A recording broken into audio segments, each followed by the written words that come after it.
欢迎回来，我是鬼影。戴上你的耳机，准备迎接噩梦吧。学校的音乐楼隐匿在整座校园的边缘，宁静又神秘。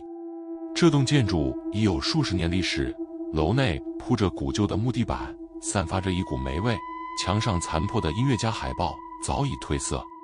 这里是乐队排练的场所，每周五夜晚都会举行乐队练习。然而当所有人离开后，这座建筑的气氛会变得异常阴森。阿成是学校乐队的小提琴手，每次排练结束后，他总会最后一个收拾乐器，锁好门再离开。那天晚上他比平时更晚，因为还有几个新生在排练结束后留下来整理音谱，阿成也顺便帮了些忙。当他准备下楼时，突然听到楼上传来一阵轻柔的钢琴声。乐队的钢琴手小慧也在，他好奇地问道：慧，你有留下来练琴吗？小慧抬头疑惑地摇头：没有啊，我刚刚在这里整理乐谱。阿成愣住了，钢琴声似乎从2楼尽头的钢琴室传来。那是一台已有些年头的老钢琴，琴声低沉哀婉，旋律宛如一首挽歌。他们的另一个朋友阿凯听到了，忍不住笑着说：这么晚了，谁在这弹琴呢？还真有胆量。阿成起了疑心，决定上去一探究竟。其他人则站在一旁，表情微微颤抖，但都被好奇心驱使着。小慧本来胆小，但也被其他2人的情绪感染，跟了上去。走廊里的灯光忽明忽暗，几人走得很轻，慢慢靠近那扇虚掩的门。透过门缝，他们看到里面有个模糊的身影坐在钢琴前，琴声在室内回荡，旋律越来越快，像是绝望中渴望挣脱束缚。他们屏住呼吸，慢慢推开门。门刚推开一半，钢琴声戛然而止。钢琴前空无一人，只有琴盖微微敞开着，周围的灰尘像是被无形的手牵动，浮在空中。他们惊讶地对视，阿凯压低声音，试图解释，也许是风，或者是共鸣。但小慧却怔怔地看着钢琴，声音有些颤抖：我听说这钢琴是以前发生过一件事。阿成好奇地问：什么事？小慧低声说道：之前有个钢琴天才学姐，她因为压力过大，最终在这里结束了自己的生命。据说她生前练琴的最后一首曲子就是《月光奏鸣曲》，就是刚才那首。这一刻，教室的温度磅礴骤降，几人心底都涌起一股寒意。他们不再说话，默默往门外退去，打算尽快离开这栋诡异的音乐楼。可是就在他们准备踏出门的瞬间，一阵低沉的哭声从背后传来，紧接着是钢琴键自行按动的声音。这次是以一种极度痛苦的节奏敲击，像是无声的控诉。他们转身，惊恐地看见钢琴的盖子自行合上，墙上的窗户映出一个模糊的倒影，那是一个穿着旧校服的女子，双眼黯淡无神，悠悠地看着他们，彷佛在询问：为什么我还留在这里？小慧惊叫一声，几人互相搀扶着跑出了音乐楼。回到宿舍后，他们一直无法平复心情。那晚小慧尤其惊慌失措，频频回想起那个模糊的身影，她总觉得那双无神的眼睛似乎在向她诉说着什么，但她无法理解。第二天早上，小慧忍不住查询了那位学姐的资料。果然，几年前，这位钢琴天才因为母亲强烈的期望，每日长时间练习，最终在压力下选择了极端手段，且留下了一封遗书，提到他从未真正喜爱钢琴，只是在母亲的期望中找不到自己。晚上，阿成决定再次前往音乐楼，并邀请小慧和阿凯一同前去。这次他们准备充分，带上了录音设备和几根蜡烛。他们在钢琴室内点燃蜡烛，试图引导这位学姐的灵魂来到这里，希望让她讲述心中的不安。气氛静谧，蜡烛的火焰忽明忽暗，整个教室内的气氛逐渐凝重起来。这时，钢琴键无人按压地缓缓自动敲击出《月光奏鸣曲》的旋律，钢琴声透出哀怨。小慧颤抖着低语：我们知道你的痛苦，你的梦想从未被真正理解。忽然，整个教室开始剧烈震动，所有的蜡烛火焰一起熄灭，空气中传来一股刺鼻的烧焦味。录音机突然自动播放出一段录音，那是一个低沉而绝望的女声，轻轻哼唱着《月光奏鸣曲》的旋律，他的声音中带着颤抖，似乎在祈求着什么。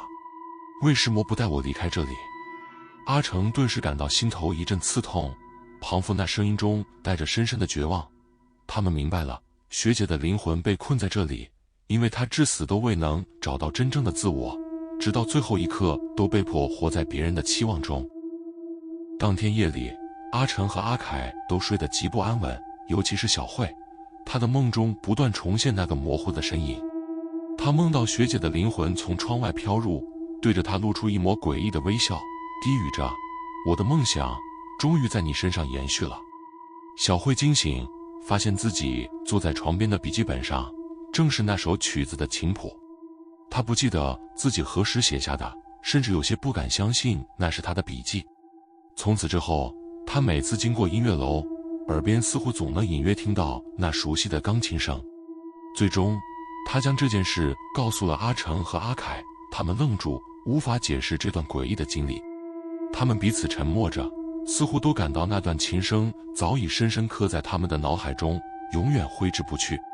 几天后，阿成和阿凯惊愕地发现，小慧竟然开始每天到音乐楼练琴，神情认真，动作宛如那位学姐般熟练，甚至在比赛中以极高分数拿下奖项。然而，她的目光却变得空洞，像是早已失去了真实的灵魂。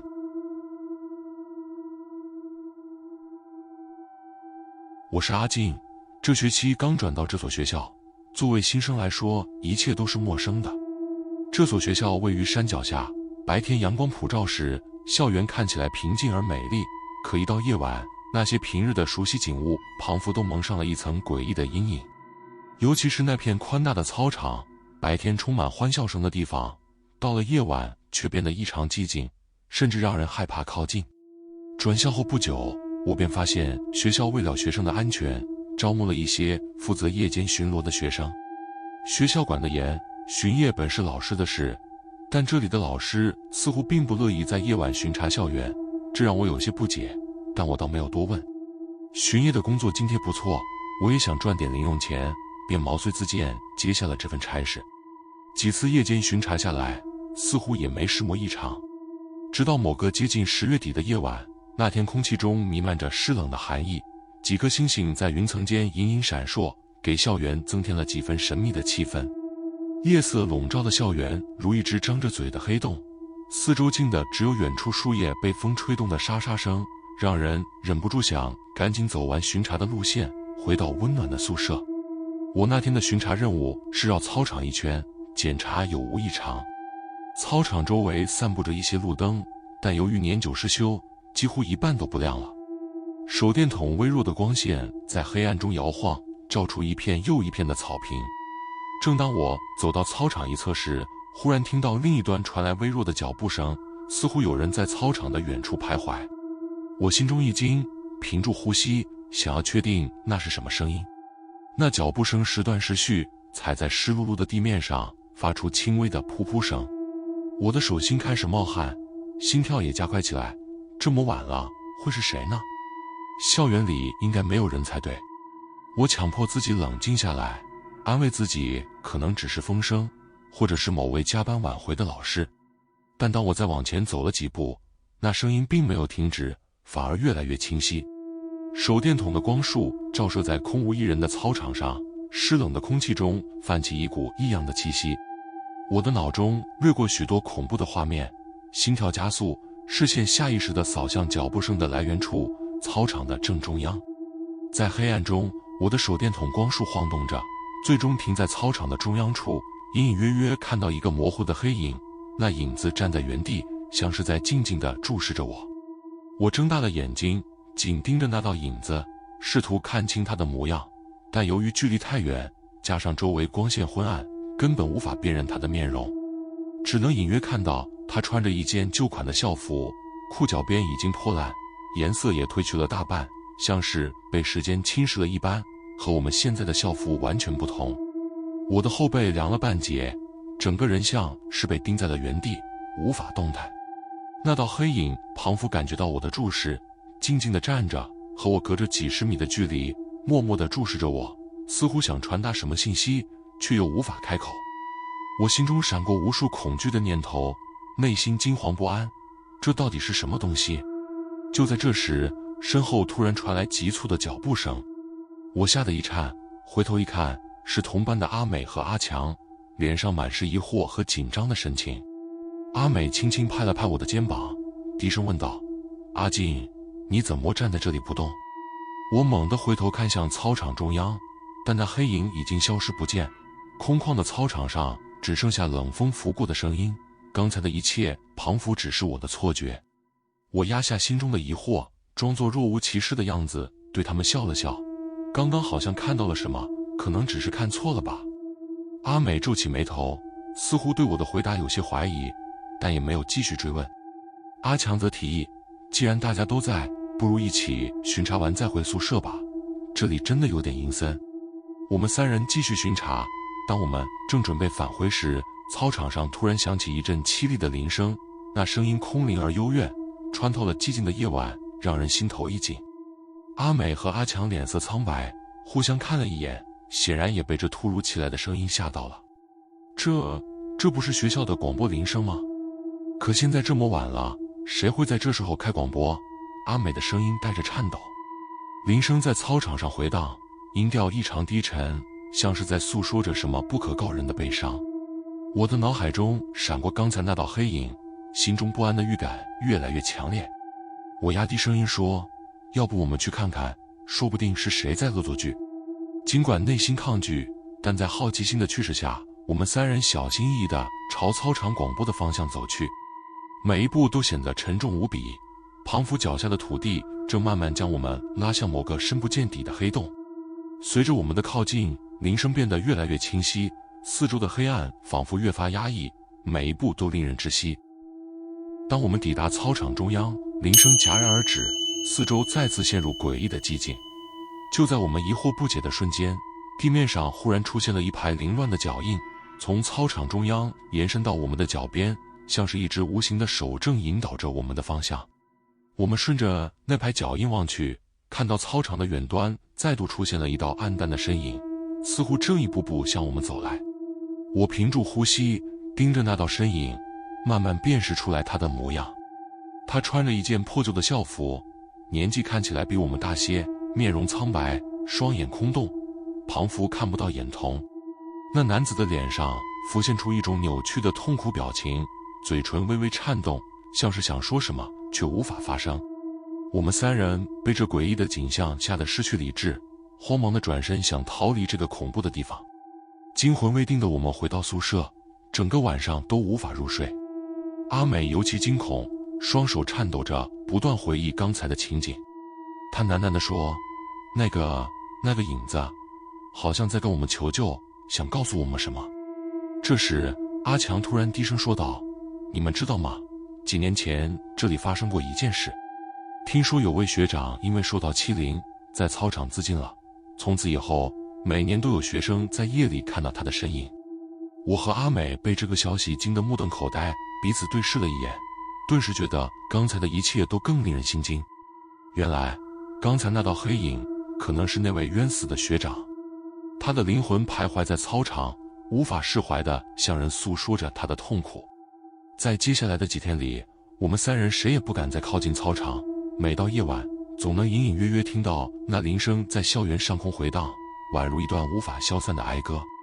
阿美更是开始出现睡眠问题，经常梦见那位苍白的学长，梦中他的嘴唇颤抖，眼神充满怨恨，低声说着：“为什么没有人带我走？”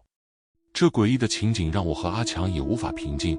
我们三人最终决定向校方报告这件事，但学校却回应这只是我们的幻觉，没有进一步的调查。数周后，阿美终于因为精神状态不稳而休学，而我和阿强也选择将这段经历深埋心底，尽量不去触碰那份恐惧。直到数年后的一天，我听说学校决定在那片操场上建一栋新的宿舍楼，准备将操场封锁。据说自从阿美休学后，夜晚的操场中经常有人听到铃声，有些胆大的学生甚至在夜里见到那个徘徊不去的身影。我再也没踏入那所学校，内心深知某些执念是无法释怀的。或许那位学长的灵魂依然在那片操场上，等待着一个能够解救他的答案。那晚天空阴沉，没有月光，夜幕降临时，整个校园像被笼罩在一层厚重的黑雾之中。我、阿志和小丽自愿留下来，为学校的万圣节活动布置鬼屋。学校的鬼屋活动是传统，但这次的场地却特别诡异，校方决定在旧校舍里举办。那栋校舍早已废弃多年，传闻它曾经是一所中学，但几十年前发生了某些无法公开的事件，从那之后，这栋楼就再也没被使用过。许多学生都说晚上经过时会看到黑影，听到低语，但没人能证实它的真实性。然而，我们当晚却要深入这栋校舍，完成布置工作。当我们推开旧校舍厚重的木门，一股浓烈的霉味和冷意扑面而来，空气中仿佛漂浮着无数微小的尘埃，让人一阵恶心。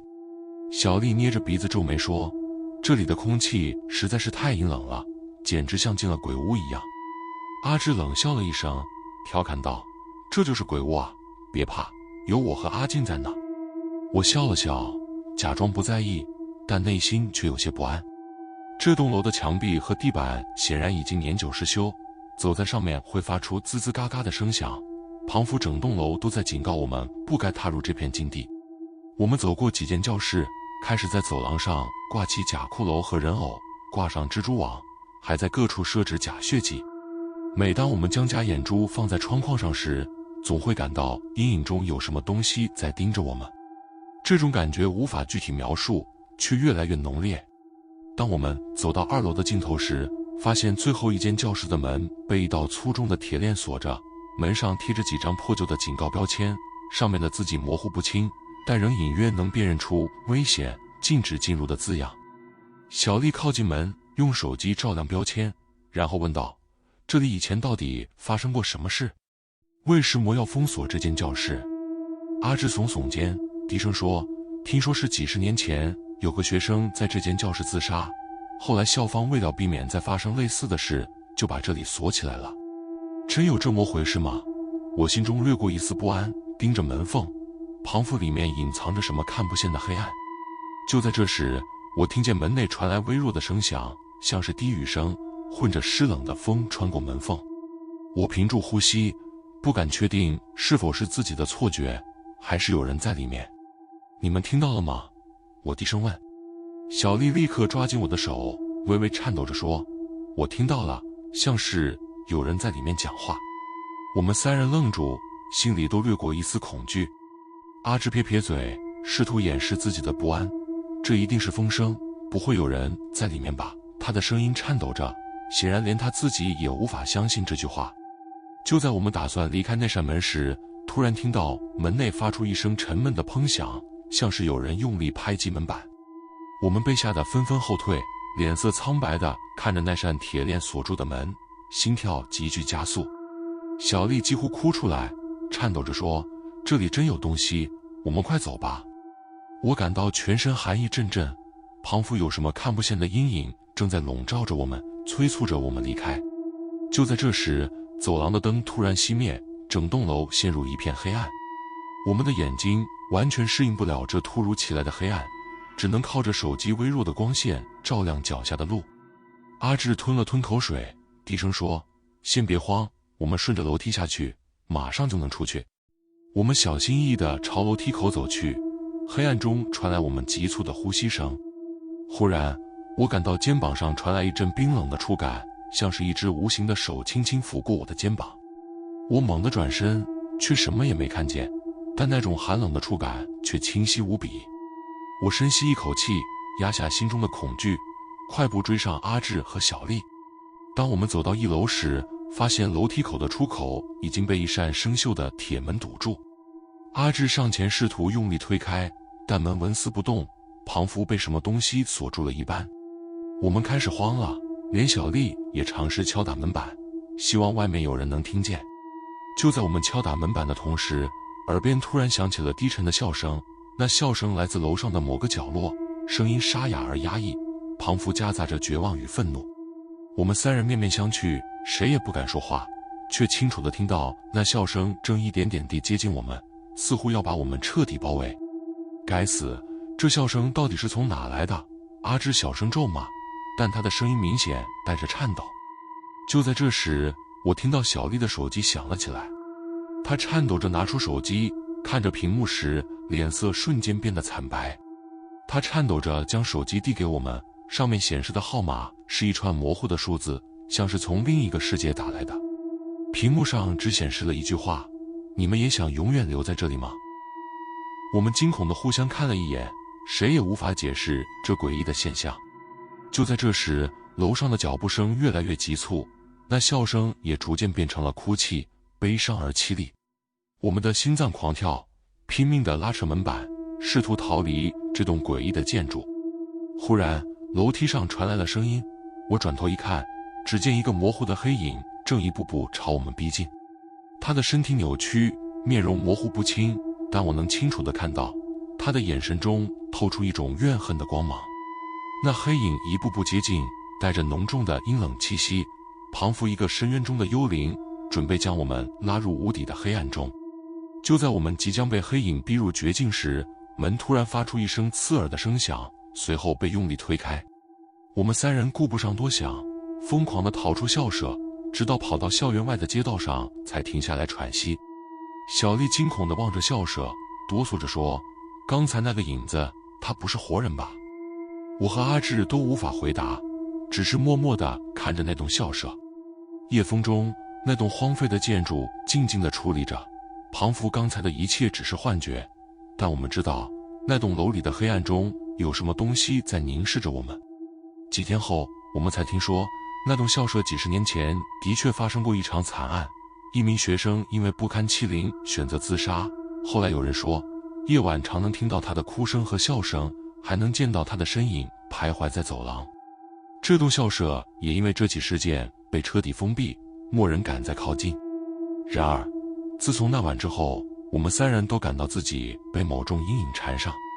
每到深夜，耳边总会响起低沉的哭泣声，那声音压抑而悲伤，仿佛在无声地诉说着他无法解脱的痛苦。